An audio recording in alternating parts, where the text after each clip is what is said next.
6 বছরের সম্পর্ক ইতি টানতে হলো, তাও আবার শাশুড়ির কারণে।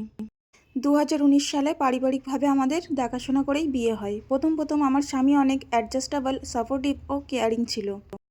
আমার স্বামী আমার থেকে প্রায় 10 বছরের বড় হওয়ার সত্ত্বেও আমি সব দিক থেকে চেষ্টা করেছিলাম সংসারটা খুব সুন্দরভাবে গোছানো। এবার আসি আসল কথায়। প্রথম থেকেই আমার শাশুড়ি আমাকে সহ্য করতে পারতো না, কিন্তু কেন সেটা আমি জানি না। বিভিন্ন কারণে আমার সঙ্গে ঝগড়া, অশান্তি ও অপমান করতে থাকতো। আমি আমার স্বামীর মুখের দিকে তাকিয়ে সব কিছু সহ্য করে নিতাম, এবং এর মধ্যেই আবার আমার 4-5 বার মিসক্যারেজ হয়ে যায়, এবং প্রত্যেকবারের মিসক্যারেজের কারণ কিন্তু আমার শাশুড়ি নিজেই। উনি বিভিন্ন মাধ্যমে কখনো আমার অজান্তে ওষুধ খাইয়ে ও আবার কখনো কালা জাদুর আশ্রয় নিয়ে এই সব কিছু করতো। এই সব কিছু আমার স্বামী জানতে পেরে নিজে থেকে আমাকে নিয়ে আমার বাপের বাড়িতে চলে আসে এবং 2 বছর আমার সঙ্গে আমার বাপের বাড়িতেই কাটিয়ে দেয়। এই 2 বছর আমরা দুজন অনেক সুখী ছিলাম, কিন্তু এই সুখ আর বেশি দিন সহ্য হলো না আমার কপালে। কিন্তু এই 2 বছর আমার স্বামী আমার সঙ্গে থাকলেও সে কিন্তু তার মা বাবার সঙ্গে যোগাযোগ রাখতে চাইতো না, কিন্তু আমি নিজে থেকেই আমার স্বামীকে বাধ্য করতাম তার মা বাবার সঙ্গে যোগাযোগ রাখার জন্য। এরপর থেকে শুরু হলো আসল কাহিনী। দিনের পর দিন আমার শাশুড়ি আমার নামে মিথ্যে অপবাদ ও সন্দেহ আমার স্বামীর মনের মধ্যে ঢুকিয়েছে, এবং আমার মাতৃত্ব নিয়ে ও সবার সামনে প্রশ্ন তুলেছে। এত কিছুর পর সে আমাকে রেখে তার নিজের বাড়িতে চলে যায়, এবং আমার সঙ্গে আস্তে আস্তে সে ব্যবহার খারাপ করা শুরু করে, এবং আমাকে শর্ত দাও, যদি আমার সঙ্গে থাকতে চাও তাহলে কিন্তু সবার সঙ্গে যোগাযোগ বন্ধ করে দিতে হবে, এমনকি আমার মা বাবার সঙ্গেও।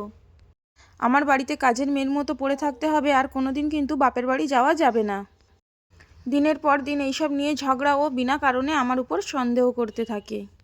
এইসব চিন্তা করে করে আমি অনেকবার অসুস্থ হয়েও হসপিটালেও ভর্তি হই, কিন্তু আমার স্বামীর পরিবারের লোক তো দূরের কথা, আমার স্বামী নিজেও একবার আমার খোঁজ খবরও নেয় না, দেখতেও আসে না। তখন আমার অনেক অভিমান হয়েছিল। তার পরিবারের লোক তো এতদিন কোনো খোঁজ খবর নিত না, কিন্তু এখন সেও তাদের দলে নাম লেখালো।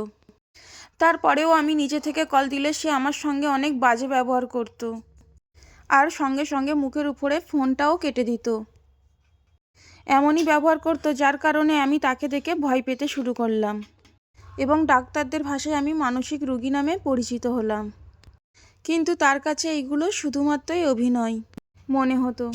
তারপর এলো সেই দিন, যেই দিন সে তার পরিবারের লোক নিয়ে আমার বাড়িতে এলো, আর আমাকে ও আমার পরিবারকে হেনস্থা করলো, এবং আমার থেকে সে ডিভোর্স চাইলো। আমি এই সব শুনে আবারও মানসিকভাবে ভেঙে পড়লাম এবং আত্মহত্যা করার চেষ্টা করলাম, কিন্তু সফল হলাম না। ঠিক টাইমে আমার মা বাবা এসে আমাকে বাঁচিয়ে নিল। সঙ্গে সঙ্গে আমাকে হসপিটালে অ্যাডমিট করানো হলো। তারপর কেটে গেল 5-5টা মাস। তার সঙ্গে আমার আর কোনো কথা হয় না। দিনের পর দিন সে পাড়ার মেম্বারকে দিয়ে জোর করাচ্ছে যেন আমি খুব তাড়াতাড়ি তাকে ডিভোর্স দিয়ে দিই। প্রথমে ভেবেছিলাম তাকে ডিভোর্স দেব না, তাকে সুযোগ দেবো শুধরানোর, কিন্তু দিনের পর দিন তার ব্যবহার দেখে আমি ভাবছি তাকে ডিভোর্স দিয়ে মুক্তি করে দেওয়াই ভালো, কারণ আমি তাকে ভালোবেসে বেঁধে রাখতে চেয়েছিলাম, কিন্তু কাউকে জোর করে বেঁধে রাখা যায় না। আপু, তুমিই বলো আমি কি করব? আমি কি ডিভোর্স দিয়ে দেবো, নাকি আমি আবার ওকে বোঝানোর চেষ্টা করব? এই গল্পের সঙ্গে আমার জীবনের কোনো মিল নেই। এই গল্পটা হচ্ছে একটা আপুর গল্প, যেটা উনি আমাকে আমার ভিডিওর মাধ্যমে প্রচার করতে বলেছে। আর হ্যাঁ, আপুর গল্পটা আমি প্রচার করে দিলাম, আর তোমরা তোমাদের মতামতটা দিয়ে যাও যে এখন এই আপুর কি করা উচিত, বা কোনটা করলে এই আপুর ভালো হবে। আশা করছি আপনারা সবাই একটা ভালো মতামত দিয়ে যাবেন এই আপুর জন্য। আর হ্যাঁ, এতক্ষণ ধরে যেই রেসিপিটা শেয়ার করছি সেটা হলো লাউ পাতায় কাতলা মাছের পাতুরি। তো প্রথমে মাছটাকে নুন হলুদ মাখিয়ে আমি হালকা করে ভেজে নিয়েছি। তারপর একটা বাটিতে সর্ষে, কাঁচা লঙ্কা, পোস্ত ও কিছুটা কাজু বাদাম দিয়ে এক পেস্ট বানিয়ে নিয়েছি। তারপর ওই পেস্টের মধ্যে দিয়ে দিয়েছি সামান্য পরিমাণে ধনে গুঁড়ো আর হলুদের গুঁড়ো, আর দিয়ে দিয়েছি কিছুটা কাঁচা সরিষার তেল।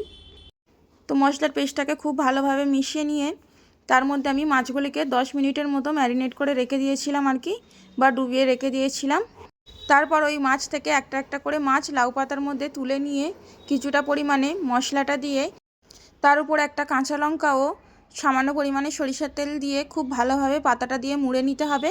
তারপর সুতোর মাধ্যমে পাতাটা খুব ভালোভাবে বেঁধে নিতে হবে এবং কড়াইতে সামান্য পরিমাণে তেল দিয়ে প্রায় 5 থেকে 10 মিনিট মতো সময় নিয়ে একদম মিডিয়াম টু লো ফ্লেমে আমি এইগুলোকে ভেজে নিয়েছি। তো মিডিয়াম টু লো ফ্লেমে ভেজে নিলেই কিন্তু রেডি হয়ে যাবে লাউ পাতায় কাতলা মাছের পাতুরি। রেসিপিটা কেমন লাগলো অবশ্যই জানাবে।